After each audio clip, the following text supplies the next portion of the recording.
귀한 찬양 이렇게 잘 준비하셔서 하나님의 회에 영광을 돌리시며 헌신 예배드리는 우리 귀한 성가대의 찬양을 하나님께서 기쁘게 받으신 줄 믿습니다.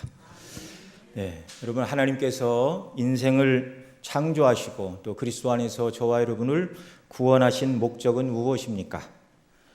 다 알고 계시죠? 이사야 43장 21절에서는 이렇게 말합니다. 내가 이 백성은 내가 나를 위하여 지었나니 나의 찬송을 부르게 하려 함이라.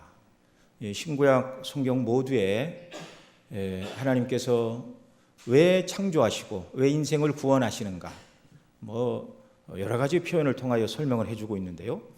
오늘 우리가 본문으로 삼은 에베소서 5장 말씀 안에도 있지만 이 5장 말씀 앞부분에 1장 3절로 14절 말씀에 성부, 성자, 성령께서 우리를 구원하신 놀라운 행사를 설명하고 있습니다. 그러면서 3절로 6절에서는 성부께서 영원전에 그리스도 안에 우리를 택하시고 자녀 삼으시는 이유가 무엇인가? 그의 은혜의 영광을 찬미하게 하려 하십니다. 이렇게 말씀합니다. 또 그다음 4절로 그다음 이제 7절로 11절에 그리스도의 피 흘려 구속하신 그 행사를 사도가 설명을 하면서 왜 그리스도께서 피로 우리를 씻으시고 구원하여 주셨는가? 우리로 그리스도의 영광의 찬송이 되게 하려 합니다. 또 이렇게 말씀합니다. 그 다음에 이제 12절로 14절에서 성령께서 우리로 하여금 그 예수님을 믿도록 인치시고 보증하시는 이유가 무엇인가? 또 여전히 마찬가지이죠. 그의 영광을 찬미하게 하려 하십니다. 그러니까 이 모든 그리스도인들은 구원받은 은혜를 생각하면서 성부 하나님, 성자 예수님, 성령님의 그 놀라운 하나님의 계획하시고 그리스도께서 이루시고 성령께서 우리에게 적용하신 구원의 은혜를 인하여 날마다 찬양하고 영광을 돌려야 한다. 이걸 사도가 이미 앞에서도 가르쳤습니다. 인생의 목적이 무엇인가? 성경 여러 곳에서 계속해서 가르치고 있죠. 그래서 장로교 헌법에 있는 웨스트민스터 신앙고백 요리문답 1번에 사람의 제일 되는 목적이 무엇이냐 이렇게 묻고 사람의 제일 되는 목적은 하나님을 영화롭게 하는 것과 그 하나님을 영원토록 즐거워하는 것입니다. 이게 아이들을 위한 소요리 문답뿐만이 아니라 성인들을 위한 대요리 문답에서도 역시 1번에서 똑같이 가르치고 있습니다. 인생이 자기가 왜 태어났고 구원함을 받았는지 그것부터 알고 살아야 된다는 것이죠. 이것이 인생의 창조의 목적, 구원받은 인생의 궁극적인 목적입니다. 하나님의 영광을 높이고 그 영광을 드러내는 것. 이것이 앞으로 이 땅을 살아가는 동안 저와 여러분이 마땅히 해야 될 삶의 의무요 목적임을 늘 기억하시기 바랍니다. 요한계시록 우리가 잘 아는 대로 4장과 5장에 보면 지금도 하늘의 천사들과 이미 구원받은 성도들이 하나님 앞에서 예배를 드리고 있는 하늘의 예배의 광경이 소개가 되고 있습니다. 그래서 이제 4장에서는 성부를 찬양하는 예배, 그 다음 5장에 가면 성자 그리스도에게 돌려드리는 예배의 모습과 찬송의 내용이 기록이 되고 있는데요. 먼저 4장에 보면 영광의 보좌에 앉으신 성부 하나님의 영광의 모습을 벽옥 같고 홍보석 같다 이렇게 말합니다.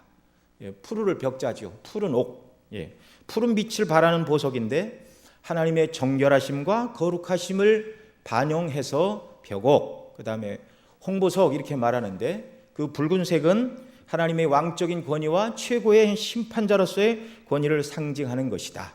하나님이 벽옥이고 홍보석이다가 아니고 그 하나님의 영광과 권세를 세상에서 비교할 것을 찾다 보니까 벽옥이요 홍보석이요 그 다음에 그 보좌 뒤에는 무지개가 둘렸는데 녹보석 같더라 이렇게 말합니다. 그 무지개는 노아 홍수 후에 다시는 물로 멸망하지 않고 구원하시겠다는 하나님의 약속이 노아 홍수 후에 무지개로 하나님이 주셨죠. 그 다음에 그 무지개가 녹보석 같다 그렇게 말하는데 이 녹색은 녹보석 같다는 말은 언약에 참여하는 자들에게 생명의 소망을 주는 것을 연상하게 하는 것입니다. 하나님 그런 분이다 그 말이죠. 그리고 그 보좌 주위에 하나님을 모셔선 네 생물이 있는데 이들은 하나님을 영광을 찬미하고 그 명령을 충성스럽게 받들어 섬기는 하늘의 영적인 존재들입니다. 이 네 생물들이 무엇이라고 찬송하는가? 거룩하다 거룩하다 거룩하다 주 하나님 곧 전능하신 이여 전에도 계셨고 이제도 계시고 장차 오실 자라. 그 생물들이 영광과 존귀와 감사를 보좌에 앉으사 세세토록 사시는 이에게 돌려드렸습니다. 우리 하나님은 만왕의 왕이시라 세세토록 계시는 분입니다. 그 흰옷을 입고 하나님을 모셔선 구원받은 성도들을 대표하는 24 장로들이 자기 면류관을 벗어 그 보좌에 던지고 뭐라고 말합니까? 우리 주 하나님이여 영광과 존귀와 권능을 받으시는 것이 합당하오니 주께서 만물을 지으신지라 만물이 주의 뜻대로 있었고 또 지으심을 받았나이다. 이렇게 노래합니다. 자, 이것이 지금 하늘에서 성부 하나님께 드려지는 예배의 모습과 그 예배 가운데 올려지는 찬양의 내용을 요한 사도가 하늘에 이끌려 올라가 보고 와서 기록한 내용입니다. 이 찬송은 사도 요한이 하늘에 이끌려 올라가기 전부터 하나님의 보좌 주위에서 하나님께 드려진 찬송이고 또 요한 사도가 그 광경을 봤을 때만 잠깐 드려진 예배가 아니라 항상 드려지고 지금도 드려지고 있고 오늘 정말 우리가 예배를 드리는 이때에도 하늘 보좌 주위에서 하나님의 영광을 높이는 예배가 진행되고 있음을 믿으시기 바랍니다. 오늘 이 자리에서 예배드리고 있는 저와 여러분이 주님이 재림하신 후 또는 주님이 재림하시기 전에 우리가 먼저 종말을 맞이하여 하나님 나라에 갔을 때 저와 여러분도 이 예배에 함께 참석할 사람들임을 기억하시기 바랍니다. 또 그다음 이제 계시록 5장에 보면은요, 거룩하신 보좌에 앉으신 하나님 아버지 우편에 일찍 죽임을 당하신 어린 양께서 계시는데, 그 어린 양 앞서 어린 양이 계시는데 앞서 하나님을 찬양했던 네 생물과 24 장로가 이제 그 어린 양께 또 찬양과 경배를 돌려드립니다. 새 노래로 노래하였는데 뭐라고 노래하고 있는가? 5장 9절 이하에 보면 책을 가지시고 그 인봉을 떼기에 합당하시도다. 일찍 죽임을 당하사 족속과 방언과 백성과 나라 가운데서 사람을 피로 사서 하나님께 드리시고 저희로 우리 하나님 앞에서 나라와 제사장을 삼으셨으니 저희가 땅에서 왕노릇 하리로다 라고 지금 어린 양 되신 우리 죄를 위해 일찍 화목제물로 죽임을 당하신 예수 그리스도에게 여전히 하늘의 네 생물과 구원받은 성도들을 대표하는 24 장로가 우리 주 예수 그리스도를 찬미하고 있습니다. 이들만 우리 주님께 영광을 돌리는 게 아니라 11절 이하에 보면 또 내가 보고 들음에 보좌와 생물들과 장로들이 둘러선 많은 첨사의 음성이 있으니, 그러니까 하나님의 보좌와 네 생물과 24 장로들 밖에 둘러선 많은 천사가 있으니 그 수가 만만이요 천천이라 이렇게 말합니다. 그 수많은 천사들도 일찍이 죽임을 당하신 어린 양을 찬양하는데 이렇게 말합니다. 큰 음성으로 가로되 죽임을 당하신 어린 양이 능력과 부와 지혜와 힘과 존귀와 영광과 찬송을 받으시기에 합당하도다. 그뿐만 아니라 하나님 아버지와 어린 양 되신 예수 그리스도를 찬송하는 무리가 더 있는데 15장 13절 이하에 내가 또 들으니 하늘 위에와 땅 위에 땅 아래와 바다 위에 또 그 가운데 모든 만물이 가로되 보좌에 앉으신 이와 어린 양에게 찬송과 존귀와 영광과 능력을 세세토록 돌릴지어다 하니 네 생물이 가로되 아멘하고 장로들은 엎드려 경배하더라. 이렇게 말씀하고 있습니다. 이렇게 지금도 하늘에서는 하나님을 섬기는 네 생물, 그 수가 천천히요 만만인 하늘의 천사들과 구원받은 성도들을 대표하는 24 장로와 또 구원받은 모든 성도들과 또 모든 피조물들이 보좌에 앉으신 성부 하나님과 그 보좌 옆에 계신 어린 양 되신 그리스도를 찬미하고 영광을 돌리고 있다는 말입니다. 저와 여러분이 이 순례길을 끝나고 천국에 가면 저와 여러분은 무슨 일을 하게 될까요?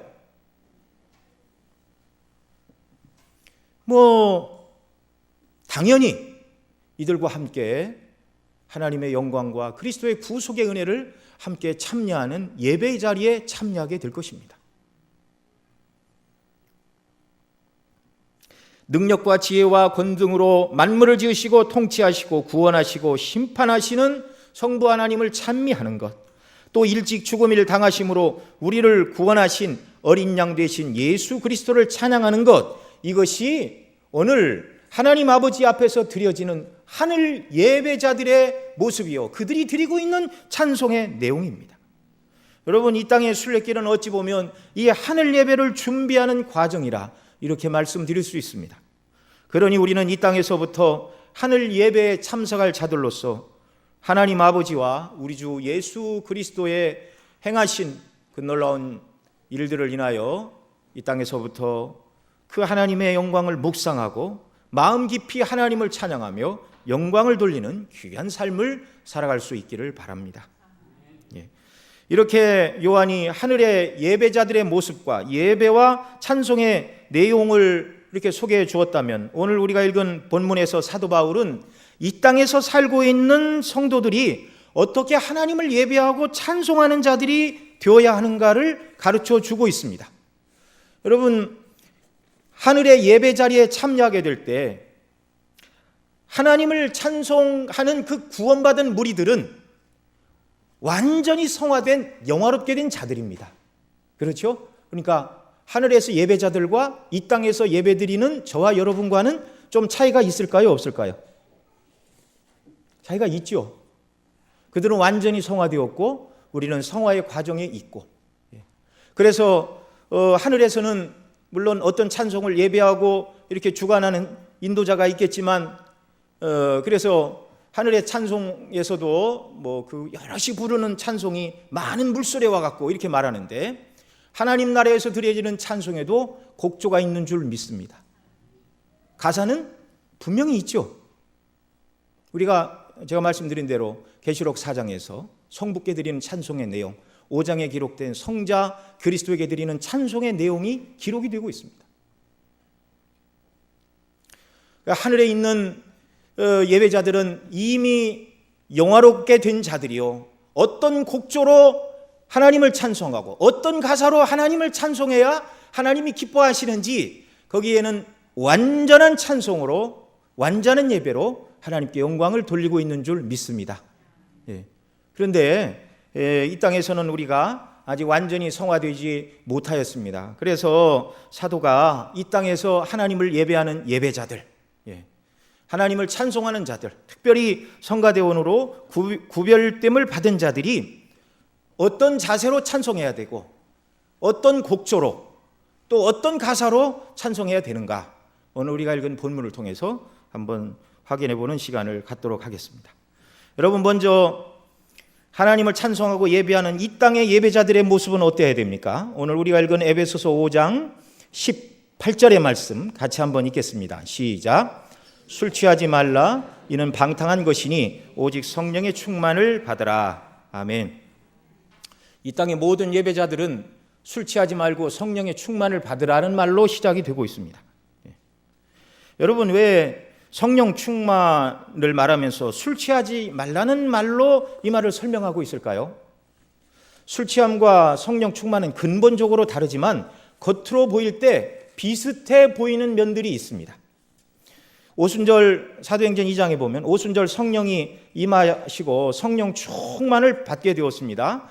그 120문도가 성령의 충만을 받고 각지에서 온 사람들의 방언으로 그리스도의 복음의 영광을 증거하자 그들이 우리의 난 곳, 우리가 태어난 지역의 말로 하나님의 큰일 말함을 듣는도다라고 막 사람들이 놀랬어요.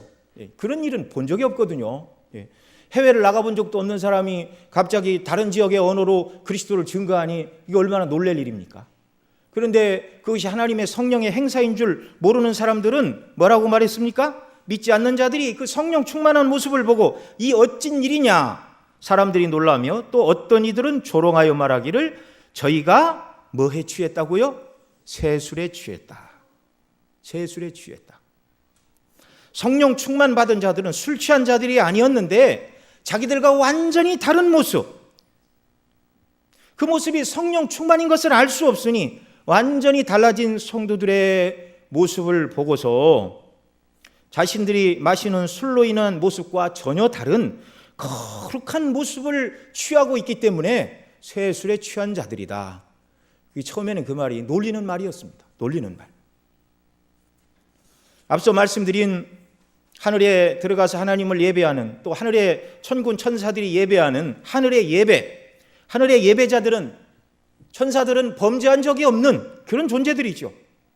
또 구원받은 자들은 완전히 영화로운 존재들이기 때문에 모두가 하나님을 찬미하기에 그들이 완전히 성화된 자들로서, 영화로운 자들로서 그들의 심령이 마음을 다하여 하나님을 온전히 예배하는 자들임을 믿습니다. 우리는 아직 그런 자들이 되지 못했지만 어떻게 해야 하나님을 온전히 예배하고 찬송할 수 있는가? 성령으로 충만해야 된다는 것입니다. 성령으로 충만하고 은혜로 충만하고 영광으로 충만하고 하나님의 영광으로 충만, 그리스도의 은혜의 영광으로 충만할 때 정말 감격에 넘치는, 하나님이 받으시고 주님이 받으실 찬송을 드릴 마음의 준비가 되어 있는 것이죠.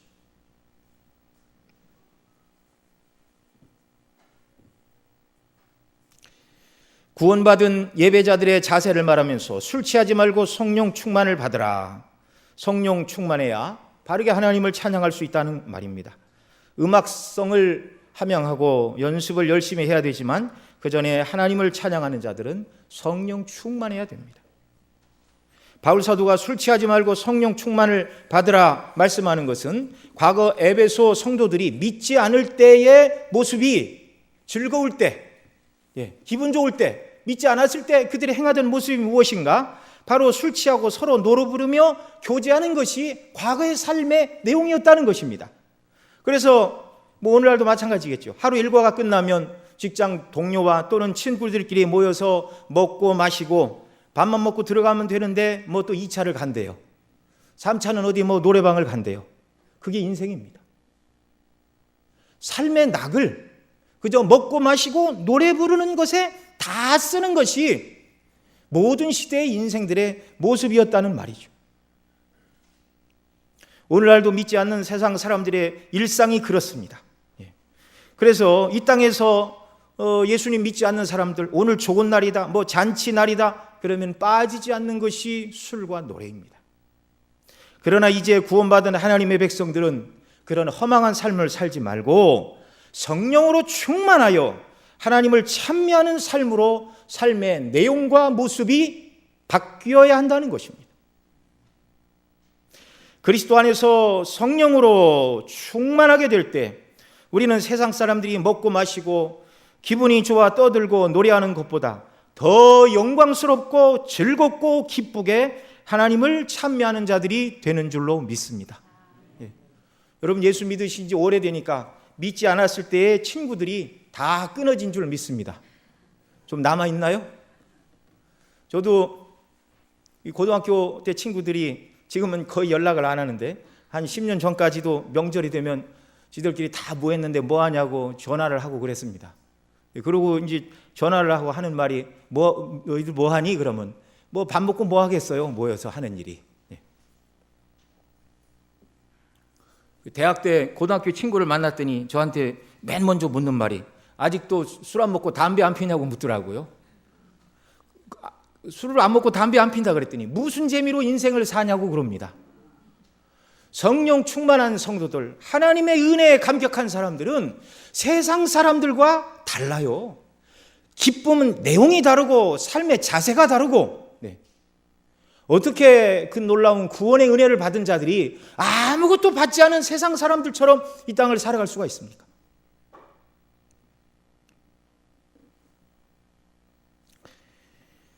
정말 저와 여러분 모두는 성령으로 충만하여, 성령 충만은 곧 하나님의 영광 충만이고 그리스도의 구속의 은혜의 영광의 충만인 줄 믿습니다. 이런 감격과 기쁨으로 드리는 찬송을 하나님께서 기뻐 받으시는 줄 믿습니다. 예. 자, 그러면 무엇을 찬송해야 되는가? 어떤 내용을 찬송해야 되는가? 앞서 말씀드린 하늘 예배에서도 하나님의 창조, 그리스도의 구원을 노래하는 것이 하늘 예배자들의 찬송의 내용이라고 말씀을 드렸는데요. 오늘 사도 바울은 성령으로 충만하는 예배자, 찬송하는 사람들의 기본적인 자세가 무엇인가? 성령으로 충만해야 된다. 기쁨으로 충만해야 된다. 은혜로 충만해야 된다. 그렇게 충만한 다음에 어떤 내용으로 찬송해야 되는가? 그 다음 이제 그것이 19절 말씀인데요. 우리 함께 읽습니다. 시와 찬미와 신령한 노래들로 서로 화답하며 너희 마음으로 주께 노래하며 찬송하며. 아멘. 네. 여기 찬송의 내용이 무엇이라 말하고 있죠? 시와 찬미와 신령한 노래들 이렇게 말합니다. 네. 여기 이제 먼저 화답하며라는 말씀부터 보면은요, 화답한다는 것은 서로 돌아가면서 찬양한다 그런 얘기입니다.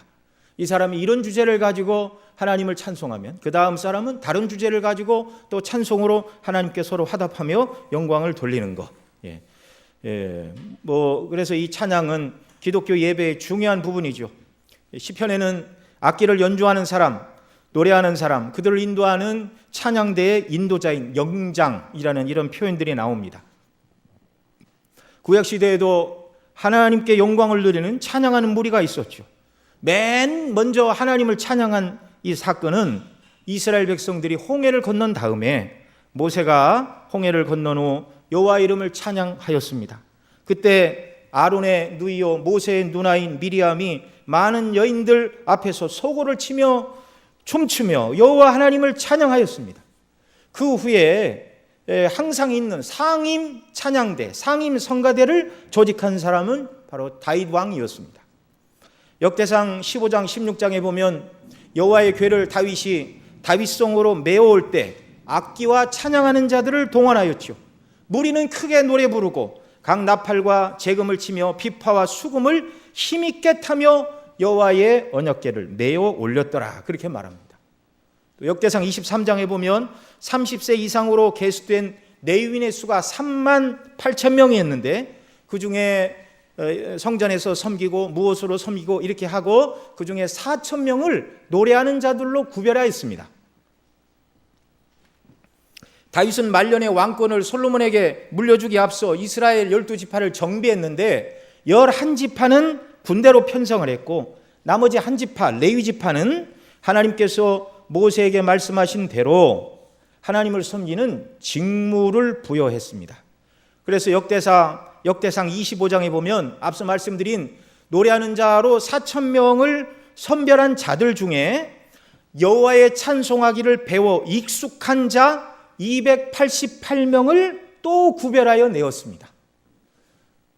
레위인 3만 8천 중에 4천 명을 노래하는 자로 구별했고 그 중에서 노래를 배워 익숙한 자 288명을 구별했고 그 다음 25장 7절에 보면 그 선발된 288명 여호와 찬송하기를 배워 익숙한 무리들, 그러니까 뭐 목소리가 좋은 사람이 성가대가 아니라 레위인 중에서 노래를 잘 이렇게 배워서 익숙한 사람들, 그러니까 기본적으로 하나님을 찬송하는 사람들은 잘 준비를 해서 익숙한 자들로, 그러니까 정말 내 몸에 딱 맞는 옷을 입은 것처럼 그 노래를 완전히 소화하여 가사뿐만 아니라 내용으로 또 앞서 말씀드린 성령의 충만함 가운데 그렇게 준비하여 하나님을 찬송하고 예배해야 한다는 말입니다.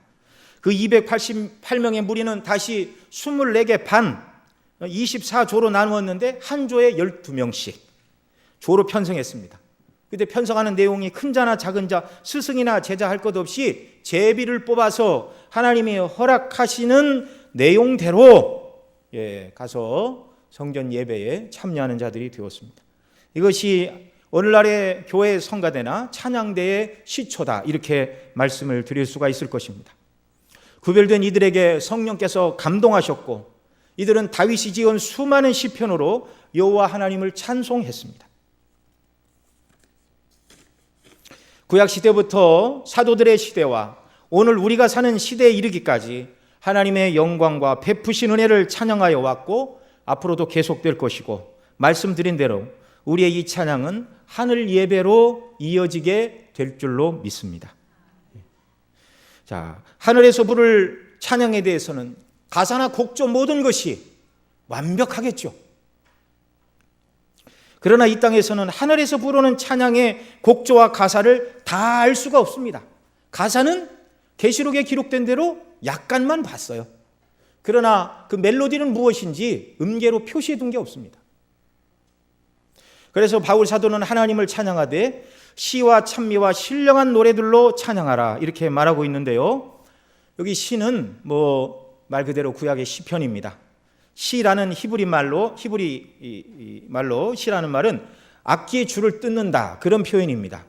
그러니까 악기를 연주하면서 부르는 노래들, 이 시편 67편 부제에 보면 시 곧 영장으로 현악에 맞춘 것 이렇게 말하는데, 일반적으로 모든 시는 곧 하나님께 드리는 노래였는데 영장, 성가대의 주의자가 있고 그 다음에 뜯는 악기인 현악의 소리에 맞추어 하나님께 드리는 찬송이 구약의 시였다는 말이죠.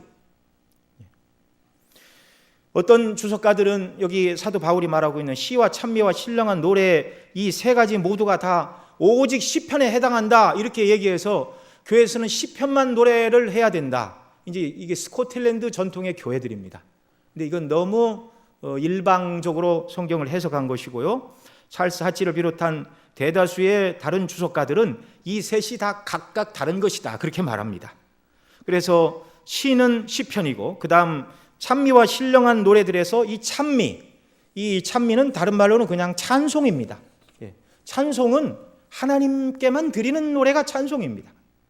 하나님을 높이는 노래, 하나님에 관한 노래, 거룩하고 시적인 곳, 이것이 찬미, 찬송인데요. 로이즈 존즈 목사님은 이 부분을 설명하시면서 디모데전서 3장 16절이 바로 이 찬미에 해당한다. 제가 읽어드릴게요. 그도다 경건의 비밀이요 그렇지 않다 하느니 없도다. 그는 육신으로 나타난 바 되시고 영으로 의롭다함을 받으시고 천사에게 보이시고 만국에 전파되시고 세상에서 믿은 바 되시고 영광 가운데 올려지셨느니라. 이 우리말 성경에는 그냥 똑같이 그냥 풀었었는데요. 영어 성경에 보면 여러분 이제 구약의 시편을 보면 이렇게 한 칸씩 드렸습니다. 그건 시라는 거예요. 노래라는 거예요. 영어 성경을 보면 그 부분을 이렇게 한 칸씩 드렸어서 이것이 그냥 평상문이 아니라 하나님을 찬양하는 노래라고 딱 구별을 해놨습니다. 이런 것들, 그리스도에 대하여 성경에 기록된 이런 내용들, 이게 찬미의 내용이란 말이죠. 그 다음 신령한 노래, 이것이 하나님을 찬송해야 될 내용인데요. 신령한이라는 말을 빼면 그냥 노래입니다. 수많은 노래가 있습니다. 아이들이 부르는 동요, 학생들이 학교에서 배우는 가곡, 그 다음에 이제 어른들이 성인들이 부르는 TV에서 날마다 틀어주는 무슨 유행가, 재즈, 팝, 또 옛날 분들은 민요나 판소리, 서양 성악곡인 세레나데, 예술가곡, 오페라, 오라토리오, 칸타타, 진홍곡, 수많은 노래들이 사람이 입을 통해 불려지는 노래들입니다. 그러나 성령으로 충만한 성도들, 교회 예배에서는 시와 찬미와 함께 어떤 노래요? 신령한 노래로 하나님께 영광을 돌려야 됩니다. 성경에 보면 하나님을 찬양하는 노래들이 있습니다. 사무엘상 2장에 보면 한나가 간절히 기도하여 사무엘을 낳고 사무엘을 데리고 와 하나님 앞에 찬양하는 내용이 사무엘상 2장에 기록이 되어 있습니다. 그게 이제 한나의 노래이죠. 여인임에도 불구하고 얼마나 그 하나님의 영광과 주권을 놀랍도록 노래하고 있는지. 또 누가복음 1장에 보면 천사가 와서 마리아에게 지극히 높으신 이의 아들 곧 하나님의 아들을 낳을 것이라는 수태 고지를 듣고 하나님을 찬양한 마리아의 노래 1장 46절부터 기록된 내 영혼이 주를 찬양하며 내 마음이 내 구주를 기뻐하였음으로 시작되는 이 마그나 카르타의 찬양. 그 다음 누가복음 1장 67절에 이하에 기록된 그 세례 요한의 아버지 사가랴가 그 아들을 낳고 입이 풀려 하나님을 찬양하는 내용이 기록이 되는 기록이 되는 사가랴의 찬양이 기록되고 있고요. 또 누가복음 2장에 보면 성전에서 죽기 전에 주의 그리스도를 보리라는 성령의 지시를 받은 시므온이라는 사람이 예수님을 딱 만나자 성령의 감동으로 그분이 곧 그리스도라는 사실을 깨닫고 이 아이인 예수님을 안고 하나님을 찬미하는데, 주제여 이제는 말씀하시는 대로 종을 평안히 놓아주시는도다 라고 이렇게 시작되는 시므온의 노래가 있습니다. 바로 성경에 기록된 이런 내용들이 신령한 노래라는 것이죠. 신령한 노래. 이렇게 신령한 노래는 성령의 감동하심으로 우리 구주의 구원의 영광과 은혜를 찬양하는 내용들이 바로 신령한 노래들입니다. 오늘날도 하나님의 성령께서 우리를 감동하사 구주의 구속의 은혜와 영광을 노래하는 신령한 노래를 신앙 고백으로 정말 쓰게 하시는 역사가 우리에게 있기를 바랍니다. 내가 이렇게 성경에 비추어 그런 시를, 신령한 시를 쓸 수 있다면 너무너무 좋죠. 그러나 그럴 만한 능력이 없다면 성령께서 감동하사 좋은 작사가들이 지은 이 신령한 노래로 신앙 고백으로 기록된 그런 가사들, 이런 신령한 노래가 오늘날 구약의 시편과 함께 또 성경에 기록된 찬미와 함께 이 시대의 그리스도인들이 하나님께 드려야 될 내용인 가사가 되는 것이죠. 신령한 노래. 이 신령한 노래들, 시편 이외에 오늘날 쓰여진 모든 노래들이 우리가 이제 선별하고 부를 때 이게 정말 하나님의 영광과 그리스도의 구속의 은혜와 영광을 높이는 신령한 노래인가, 이걸 우리가 잘 분별해야 될 줄로 믿습니다. 적어도 찬송가는, 예배 때 불려지는 모든 찬송은 그 찬송을 통해서 사람이 기분이 좋고 사람 영광 받으라고 부르는 노래는 아니기 때문에 그렇습니다. 저와 여러분은 날마다 하나님의 은혜의 영광만을 높이는 역사가 있기를 바랍니다. 왜요? 하나님은 영광으로 충만하신 분입니다. 그래서 5장 20절 또 같이 한번 읽어볼까요? 5장 20절 시작. 범사의 우리 주 예수 그리스도의 이름으로 항상 하나님 아버지께 감사하며, 또 19절 하반절에 보면 너희 마음으로 주께 노래하며, 20절에 말하는 그리스도의 이름으로 항상 아버지 하나님께, 이분은 성부 하나님이죠. 그 다음 19절에서 너희 마음으로 누구에게 노래하라고요? 주께. 여기서 말하는 주님은 누굽니까? 그리스도이시죠. 예수 그리스도. 그러니까 우리의 모든 드려지는 찬송의 대상은 하나님 아버지와 우리 주 예수 그리스도입니다. 하나님 아버지와 예수 그리스도, 이 두 분은 정말 성령님까지 합하여 본체가 하나이신 하나님이시죠. 이 하나님은 영광으로 충만하신 분입니다. 이 하나님의 영광에는 두 가지 국면이 있습니다. 내적인 영광과 외적인 영광. 이 내적인 영광은 하나님의 존재 자체 속성을 말하는 것인데요. 하나님만 소유하신 속성을 하나님의 절대적인 속성이다, 그렇게 얘기하고, 우리에게도 나누어 주신 속성을 상대적 속성 또는 우리에게도 주셨으니 우리도 소유한 공유적 속성이다, 이렇게 표현을 합니다. 그래서 하나님만 가지신 속성이 뭐죠? 그게 첫째는 자존성입니다. 하나님은 자존하시다. 모세에게 I am that I am, 나는 스스로 있는 자니라. 나는 나다, 그 말입니다. 존재의 근원이 하나님은 홀로 자기 자신, 무엇에 의존하여 존재하시는 분이 아니라는 말이죠. 또 하나님은 자족하신 분입니다. 누구의 도움도 필요 없으신 분입니다. 스스로 완전하시고 충만하시고 영화로우십니다. 저와 여러분이 하나님을 찬미하고 하나님의 영광에 부족한 부분을 우리가 채워야 하나님이 완전해지고 만족해지고 그런 거 아니에요. 자존하시고 자족하신 분. 모든 만물 존재의 근원이 하나님이시고, 또 하나님은 자족하신 분이라고 그랬는데 우리는 다 자족하지 못하지요. 우리의 자족은 하나님께로부터 옵니다. 이 하나님은 영원하신 분인데 영원토록 자존하시고 자족하시고 전지전능하시고 무소부재하심이 조금도 변함이 없으신 상태에서 하나님은 영원하신 분입니다.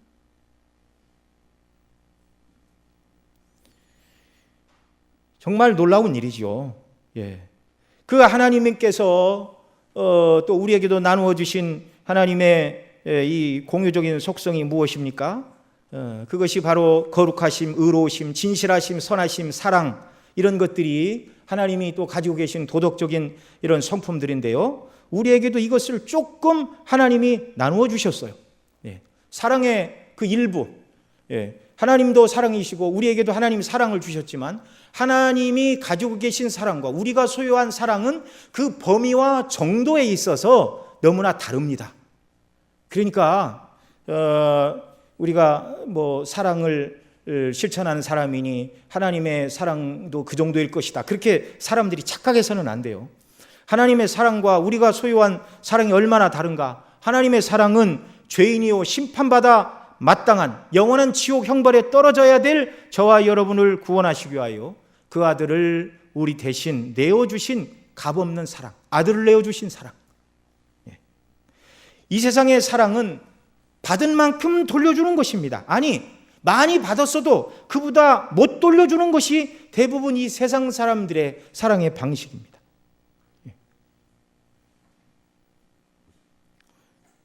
무한하신 하나님의 이 도덕적인 아름다움, 우리가 찬양해야 될 영광의 대상이요 이유인 것이죠.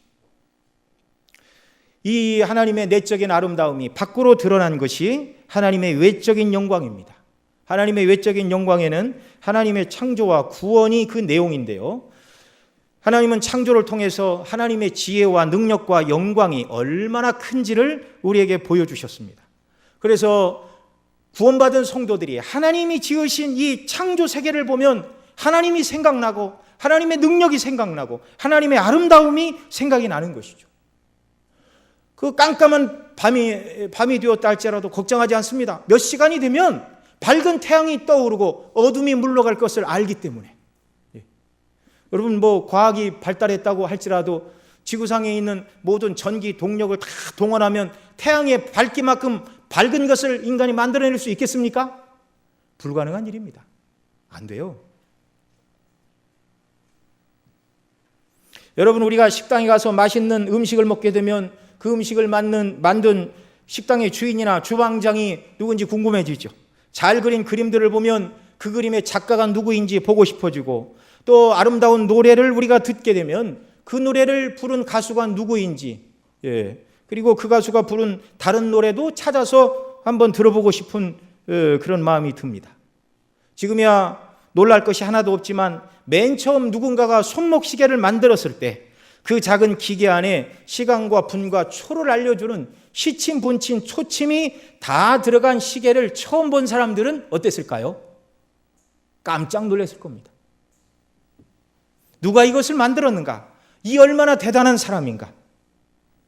이처럼 우리가 일상적으로 대하는 음식, 그림, 노래, 시계와 같은 이런 물건들을 보면서도 그것을 만든 사람을 생각하고 궁금해한다면 하나님의 위대한 창조물들인 피조 세계를 보고 창조 만물을 보고 그것을 만드신 분을 궁금해하지 않고 또 그것을 만든 분에게 영광을 돌리지 않는다면 이것은 오히려 이상한 일입니다.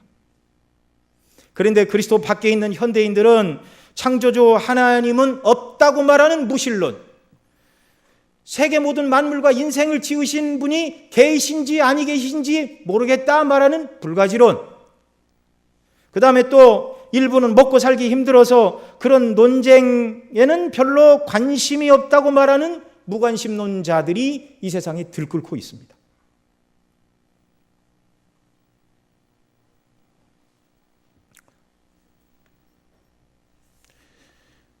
결국 이 무신론, 불가지론 또는 무관심론, 이것은 다 하나입니다. 하나님이 없다는 것입니다.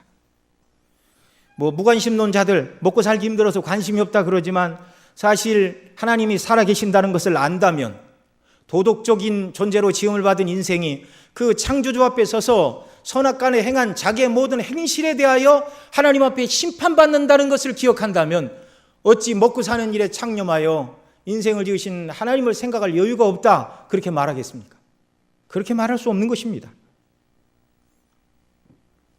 세상 사람들은 뭐라고 하든지 구원받은 저와 여러분은 하나님의 창조의 역사를 바라보고 창조를 통하여 드러난 하나님의 영광을 더 높이고 찬미하는 역사가 우리에게 있어야 됩니다.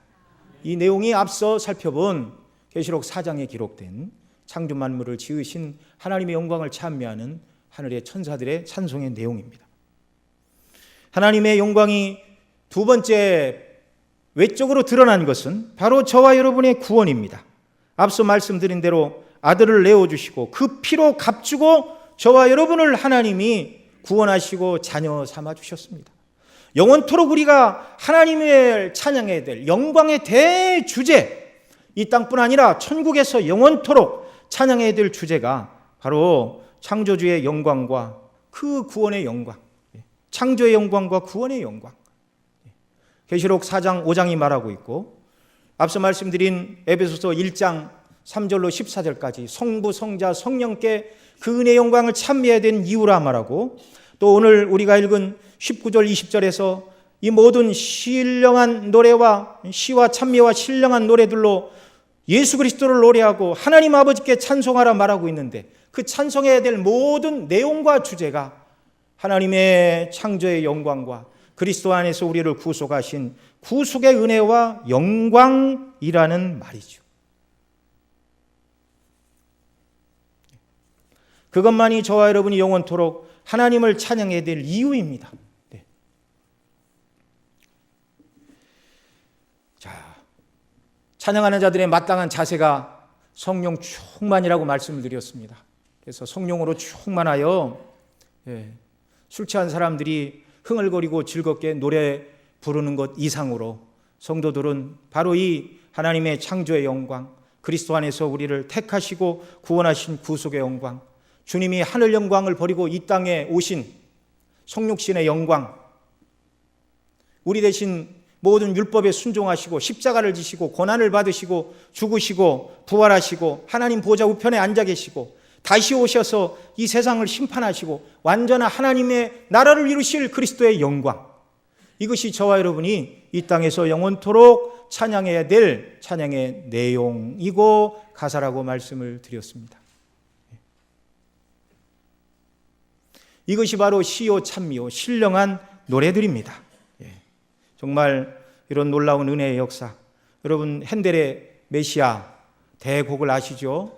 그 핸델은 곡을 썼고 가사는 다른 사람이 썼는데 그 가사의 대부분이 오실 메시아에 대한 내용은 이사야서에 기록된 오실 메시아에 대한 찬송이고, 또 고난받는 메시아에 관한 내용은 신약에 있는 내용들 이렇게 덧붙여서 그 핸델이 곡을 쓴 그 메시아라는 가사 처음부터 끝까지 다 성경의 내용입니다.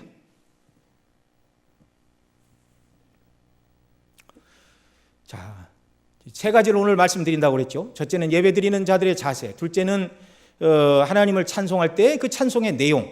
그래서 예배드리는 자의 자세는 성령으로 충만해야 된다. 그 다음에 하나님께 드리는 찬송의 내용은 시와 찬미와 신령한 노래들, 그것이 바로 성부의 창조의 영광, 우리 주님의 구원의 영광, 주님의 전생의 구속의 은혜, 이런 것들이 바로 시와 찬미와 신령한 노래들이라고 말씀을 드렸습니다. 마지막으로 한 가지, 시와 찬미와 신령한 노래들로 표현하는 그러면 곡조는 어떠해야 하는가? 어떤 사람들은 그렇게 말합니다. 찬송에 있어 기독교적인 가사만 있지 기독교적인 곡조는 없다. 그건 멜로디를 말하는데요. 기독교적인 가사라면 어느 멜로디에 가사를 실어도 상관이 없다, 이렇게 말하는 분들이 있습니다. 여러분들은 어떻게 생각하십니까? 이 땅에서 하나님을 찬양하는 가사가 시와 찬미와 신령한 노래들로만 구성되어야 한다면 그것을 표현하는 곡조, 멜로디도 그 가사를 통해 온전히 하나님께 영광을 돌릴 수 있어야 하는 것입니다. 우리가 다윗 시대에 불렀던 여러 곡조, 뭐에 맞춘 노래, 무슨 악기에 맞춘 노래, 어떻게 부르는 노래, 이렇게 시편에 그렇게 되어 있지만 그것이 무엇인가 우리가 모릅니다. 왜냐하면 이스라엘 백성들이 다윗 후에 이스라엘이 망하여 다 포로로 끌려갔고요. 그들이 부르던 수금을 강가 버드나무에 걸어놓고 노래를 안 부른 지가 너무너무 오래됐습니다.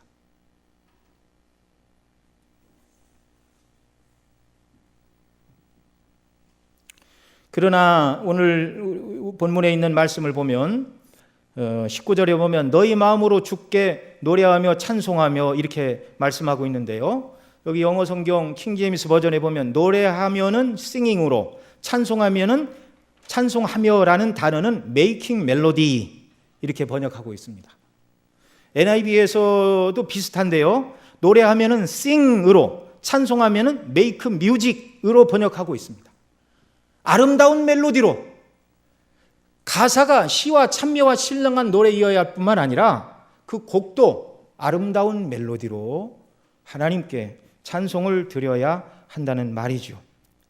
그러니 교회에서 드려지는 모든 음악은 모든 사람이 공감할 수 있고 그 가사의 의미가 바르게 드러나는 그런 곡조에 찬송을 가사를 실어서 불러야 되는 것이죠. 그러니 여러분 교회 안에서 일부 젊은 사람들이 부르는 힙합이나 내부로 하나님을 찬양하는 것은 권장할 만한 일이 아닙니다.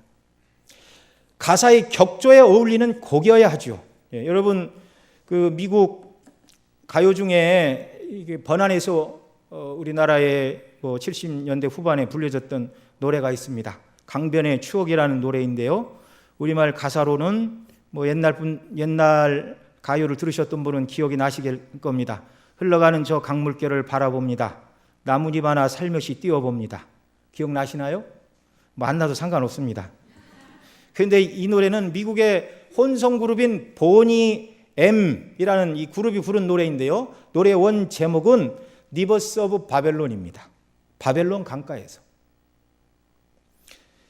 이 노래는 시편 137편과 시편 19편을 이렇게 가사로 하고 있는데요. 그 가사의 내용이 성경에 있는 대로입니다. 우리가 바벨론 강가에서 앉아서 울었습니다.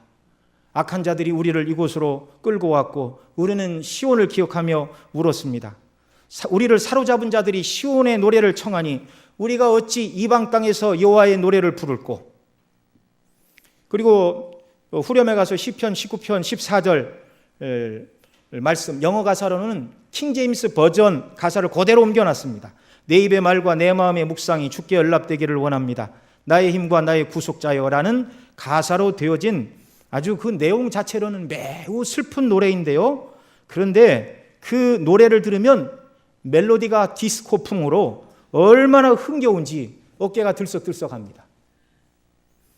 여러분 아무리 가사가 시편으로 되어 있다 할지라도 그 노래를 예배 시간에 찬양으로 부르는 교회를 제가 본 적이 없습니다. 하나님께 드리는 찬송은 그 가사의 내용이 시와 찬미와 신령한 노래여야 할 뿐만 아니라 그 곡조, 멜로디도 세상적인 기교가 충만해서 찬양을 드리는 사람, 함께 찬송을 듣는 사람 심령 속에 가사를 음미하고 주께 영광을 돌리게 하는 대신 노래하는 자기가 즐겁고 듣는 사람을 즐겁게 해서 하나님의 영광을 찬미하는 것을 방해하는 곡조는 교회에서는 불러서는 안 되는 곡조입니다. 어거스틴은 이렇게 말했습니다. 가끔 나는 내가 부른 노래의 가사 때문이 아니라 노래 부르는 그 일 자체로 인하여 감정이 고무된다. 그럴 때면 나는 심한 죄를 범했음을 스스로 고백하고 그런 노래를 차라리 듣지 않았으면 좋겠다 생각한다. 성자 많이 성화된 사람으로 추앙을 받는 어거스틴이 이렇게 얘기를 했다면 우리는 말해서 뭐 하겠습니까? 아름다운 멜로디 때문에 가사에 신경을 쓰지 못하게 하는 것은 죄라고 어거스틴은 정의를 했습니다. 가사와 그 가사를 표현하는 선율, 멜로디가 우리의 생각과 이해력과 마음과 전 인격으로 온전히 하나님께만 집중하는 그런 찬송을 돌려야 한다는 것이죠. 그래서 우리 청년들은 새로운 찬송가가 안 만들어지면 기성세대가 불렀던 이런 찬송을 계속 부르겠죠. 그런데 계속 사람들이 찬송을 만들고 그 다음에 시대가 빨라지니까 박자가 빨라집니다. 그래서 제가 앞에 나와 찬송 인도하는 청년들에게 박자 빠른 거, 비트 있는 거 이런 거 하지 마라. 어른들이 예배 드리는데 방해된다. 이 젊은 사람들은 그런 음악을 듣고 자랐기 때문에 별로 문제가 아니지만 함께 예배드리는 사람이 주님께만 집중할 수 없다면 그런 멜로디가 권장할 만한 것이 못 된다는 말이죠.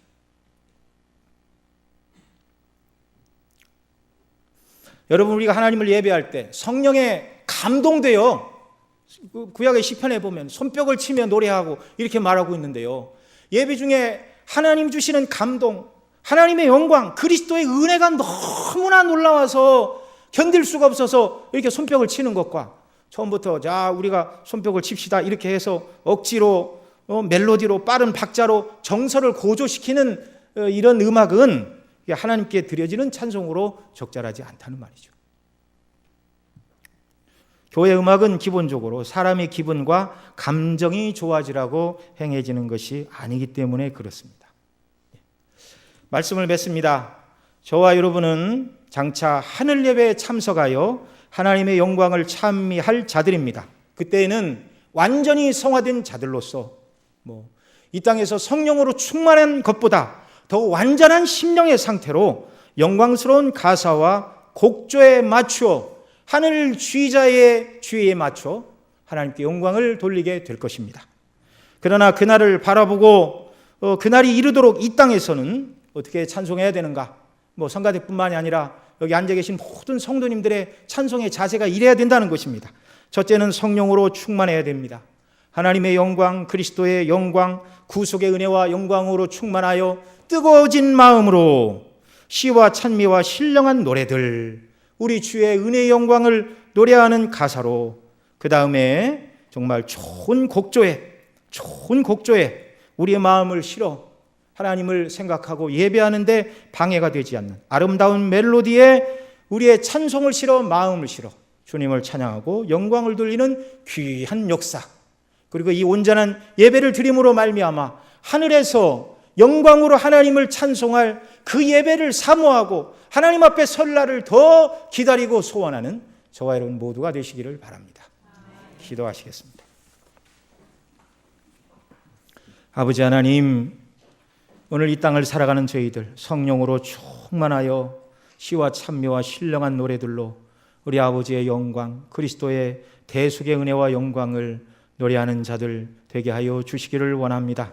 찬송이 우리를 즐겁게 하는 것이 아니라 하나님의 영광을 위한 찬송임을 알게 하시고 정말 마음과 뜻과 정성을 다해서 주를 찬송하며 높이게 하시고 우리 삶 속에서 선한 행실로 주의 영광을 높이며 삶으로 찬양하는 예배자들이 다 되게 하여 주옵소서.